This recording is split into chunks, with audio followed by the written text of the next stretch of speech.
An original tale of fantasy by Richard Thorne entitled The Demon of the Night.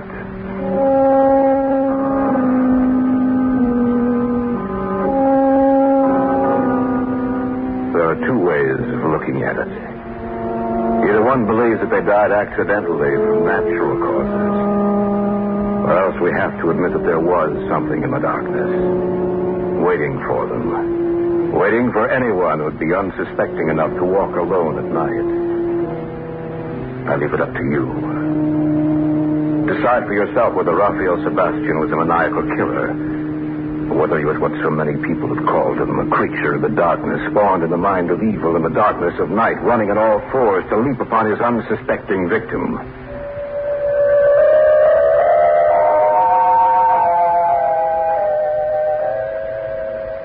He came to our town on the midnight train. Why I happened to be there at the station, I attribute to restlessness. Sheriff Craig was there, too.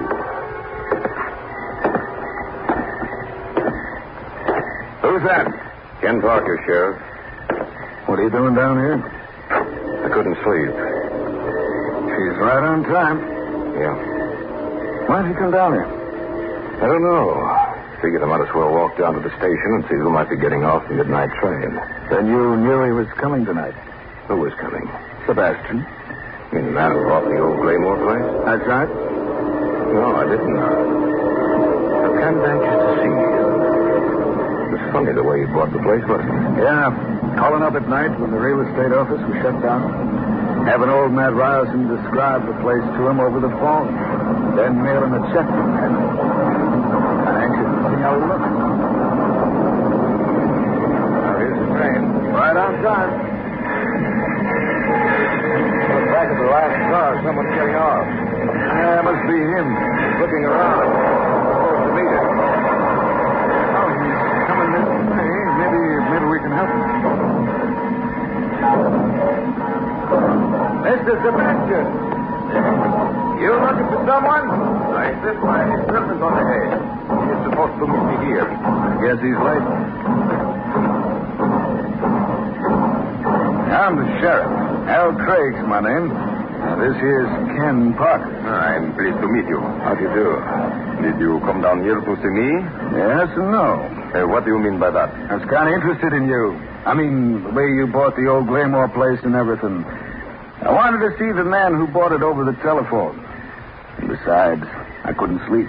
Who told you I was coming? Old Matt Ryerson, the real estate agent. And you, Mr. Parker, why did you come down? I don't know, Mr. Sebastian. I guess I couldn't sleep either. Well, it's rather late. You should not... Oh, here he comes. I must talk to him about being late. It's been very pleasant meeting you, gentlemen. I hope that we may meet again quite soon. Thank you, Mr. Sebastian. I imagine we'll be seeing you around. I imagine you will, Sheriff. Good night. Good night.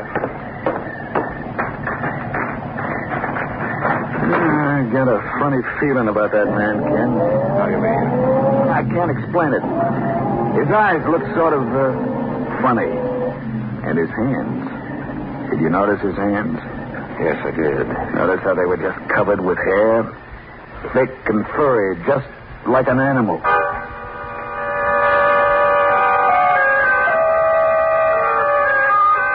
was a little surprised that the sheriff had fastened upon the same things I had.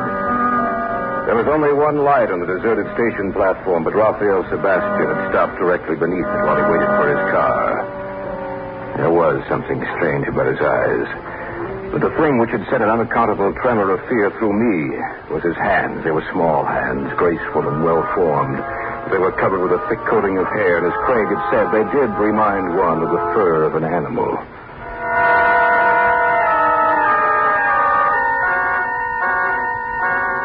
Perhaps I should mention that I owned the paper in this small town we live in. It was always news to us to note the departures and arrivals in the town.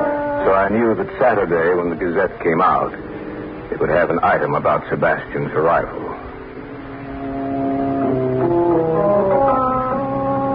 Both Sheriff Craig and I lived in the outskirts of the town. So I drove him back to his house and stopped in for a cup of coffee. Now, who Hope you don't mind it being a little strong. That's the way I like it, Sheriff. Sue always makes it so weak I can't stand to drink the stuff. Tastes like dirty dishwater. Cream and sugar? No, I like it black. Appreciate the flavor, huh?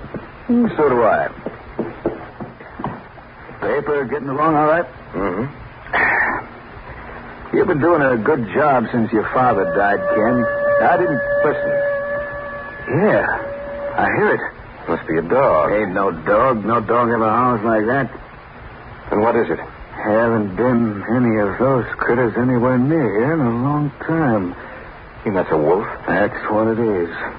Shot a lot of them when I was young. Probably out looking for food.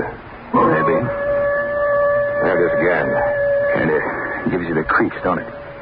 A little. Sounds like a big one. Maybe we'd better go up. What was that? I don't know. It sounded like a window breaking. Isn't any mistake in that sound? That was a scream. Come on. Right. The only other house out here is Widow Brady's. Scream must have come from there, then. Don't see any lights on. That definitely came from her house. I know it. Mrs. Brady! Maybe the door's unlocked. No. She always leaves it locked. Mrs. Brady! Listen, that sounds like an animal. Come on. We're going to break this door open. You ready? Yeah. All right. Stand together.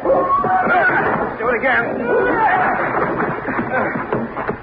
She's sleeping on the first floor bedroom. Just follow me. Mrs. Brady. The light's right here.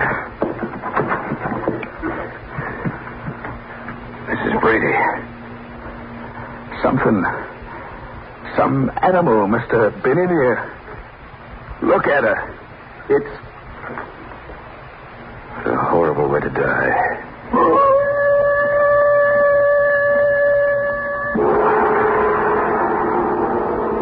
We'll return to the tale of the Demon of the Night in just a moment.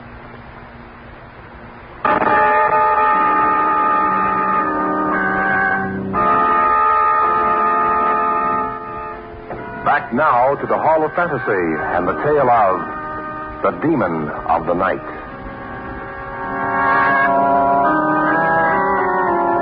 I had stopped at Sheriff Craig's house for a late cup of coffee. We'd just returned from the station in our first meeting with Raphael Sebastian. The scream had echoed in the night. We raced outside to see what was wrong. What we found was death. That wolf again. You think that wolf killed Mrs. Brady? That's what it looks like, doesn't it? What are you going to do? That animal's got to be killed. That's what I'm going to do.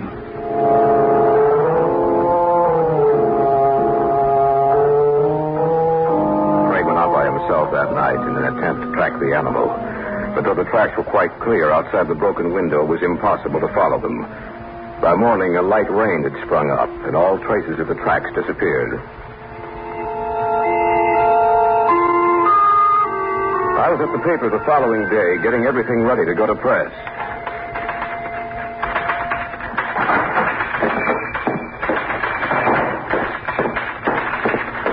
Ken. Oh, Alice, I'm sorry, darling. I didn't see you come in. I'm beginning to feel jealous of that typewriter. What are you writing now? Well, the story of what happened last night. It's already all over the town. Yes, I know. But they'll read about it just the same. Matt Ryerson told me that an animal had killed Mrs. Brady. That's right. He said something about a big wolf. Is that true? As far as Craig and I know. Well, they'd better catch the animal and kill it, Ken. The town's getting panicky. Well, Craig was going to trail it, but when the rain came this morning, there wasn't any trail to follow. Oh, it's not raining now. Well, don't you see, Alice? The rain washed the tracks away. You two talking over your marriage plan? No, Sheriff. We were talking about what happened last night. I thought you might be different. Whole town's talking about that. Anything new, Sheriff? Not a thing. Town's getting all head up about it. I don't like it. Anything I can do for you, Sheriff? Yeah, Ken, I'm going out to see that Sebastian fella. Want to come along? Of course. Sebastian? Came in last night on the midnight train. Well, what are you going out to see him for? Just to see him, that's all.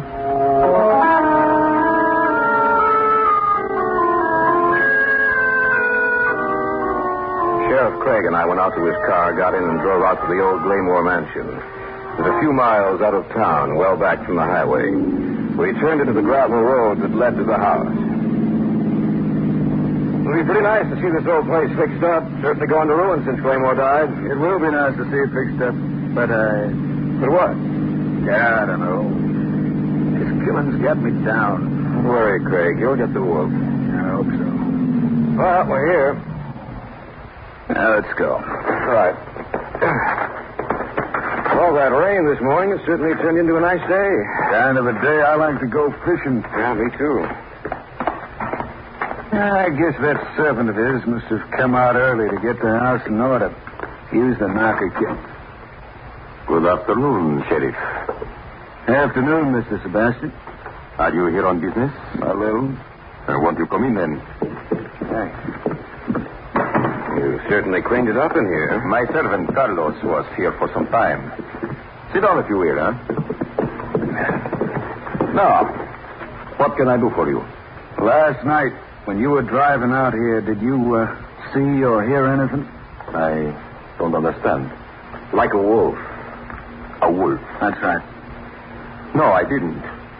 Why do you ask? We had a killing in town last night. You mean someone was murdered? Yes. By a wolf. At least that's what we think it is. What happened? Was someone out walking? No, the wolf broke through a window to enter the house. Oh, that sounds impossible to believe. Yeah, I know. I just want to warn you, living way out here the way you do, to make sure you have plenty of protection. Do not worry, Sheriff. I am able to protect myself. Did the animal leave any trail? Yes. He did. Yeah, but I couldn't follow it in the dark. And when it was light enough to see, a storm started and washed out the tracks. Oh, that's too bad. Well, you keep your eyes open, Mr. Sebastian. I will, Sheriff. Come on, Ken, let's go.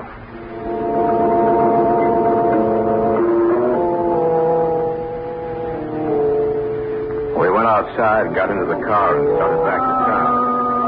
We'd driven for about 5 minutes before I realized that something was different about Sebastian. I think Sheriff Craig realized it at the same time. Sheriff? What? I just thought of something. So did I. You notice his hands? Yeah. That's what I was thinking, too. There was no hair on them at all.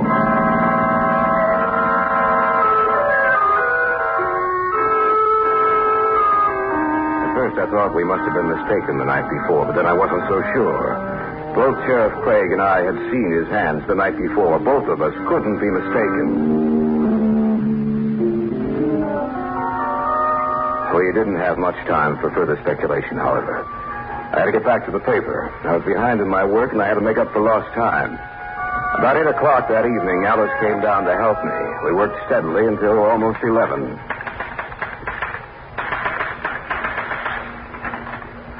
You all through? Yeah. What time is it? Oh, almost 11. Well, I'd better get you home. Finish up in the morning. Well, I can go home alone if you want to stay here, Ken. No, Alice, I don't want you out in the streets now. Not where there's any chance of that animal returning. Let's go.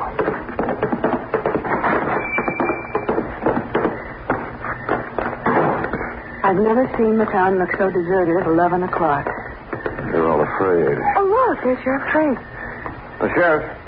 Hello, Ken. I see you're wearing 2 guns, Sheriff. That's right. Not going to take any chances. You walking Alice home, Ken? Yes. Well, I might as well go along with you. Everybody must be staying inside. No, not everybody, Sheriff. Look up there. Isn't that Matt Ryerson? I can't see too well. We need more streetlights in this town. Listen. Yes, I heard it. I don't like this.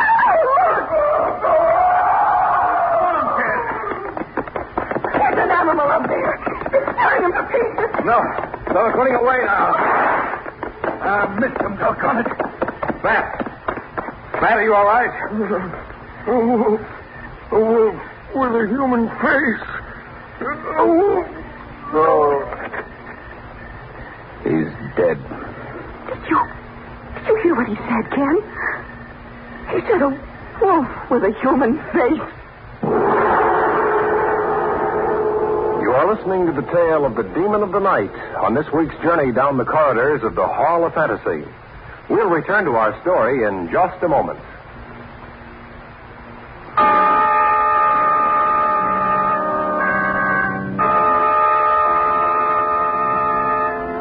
Back now to our story. An original tale of fantasy by Richard Thorne entitled The Demon of the Night. Sheriff Craig and I were walking out his home. It was after 11 and the streets were deserted and dark. Old Matt Ryerson lay on the ground where he had fallen after the attack. Before our eyes, he died. Did you hear what he said, Ken? He said a wolf with a human face. I heard what he said.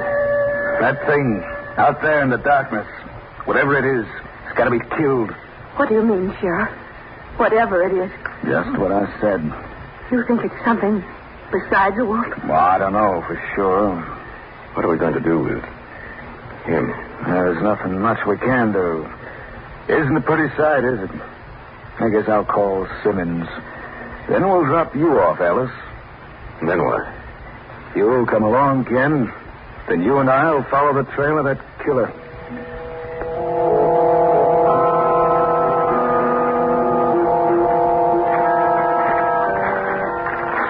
Good thing that it did rain. The ground's pretty soft. Makes the trail easier to follow. We've been out for almost 3 hours. I know. I wonder if that critter knows what's following it. Aren't you endowing it with the faculty of reason? Maybe. No animal is capable of reasoning. That's where you're making a mistake. All animals can reason a little, and I know one that can reason a lot. There's only one animal. You mean a man? That's right, a man. A man that can take on the form of a wolf. That's not possible. You should listen to my wife talk. She can tell you some stories that will make the hair on the back of your neck stand up. A man that assumes the form of a wolf, that's only legend, folk belief. You figure it your way. I'll figure it mine.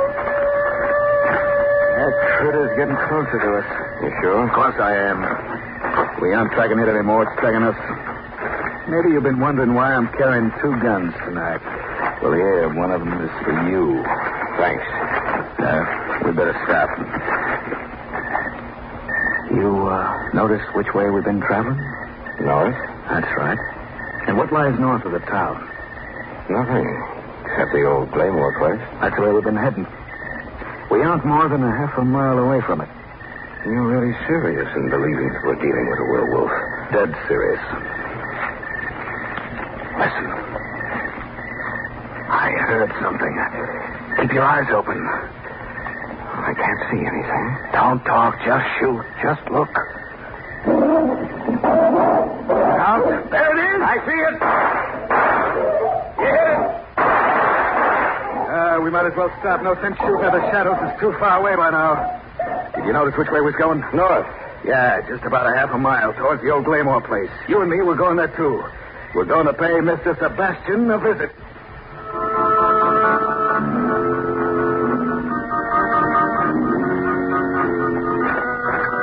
Shine your light again. Yeah, that's right. There's the blood spot again. You got any doubts now where the trail ends?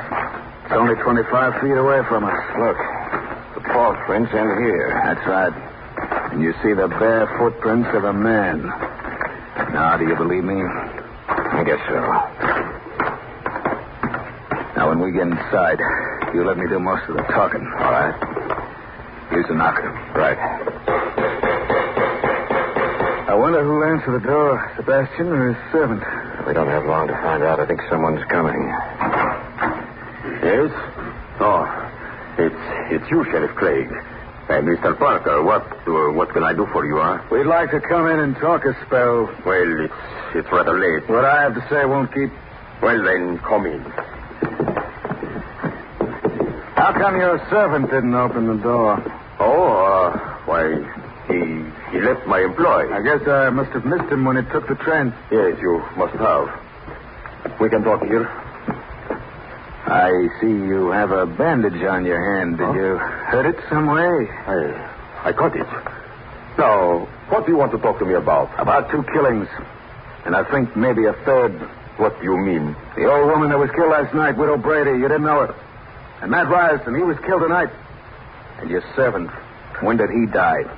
You're insane. No, we're not, Mr. Sebastian. First time I looked at your hands, I knew there was something wrong about you. They're covered with hair, just like the hair of a wolf. But they're only covered at night, not in the daytime. You don't know what you're talking about. And you didn't cut your hands, Sebastian. We shot you when you tried to attack us tonight. You have no proof, Craig. You're accusing me of being a shapeshifter, a werewolf. You don't expect people to believe you, do you? I don't care what they believe. We know what you are. We're going to see that you can't kill anyone else. You don't think that you can stop me, do you, Craig? Huh? Look at his hands, Sheriff. Yes, look at me, Craig. And we shall see who you'll serve. Now, use your gun and don't let...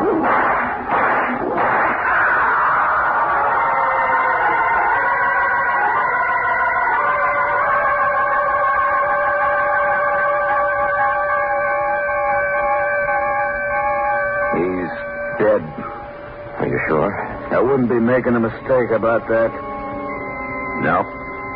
Sebastian is dead. I'll never forget what I saw.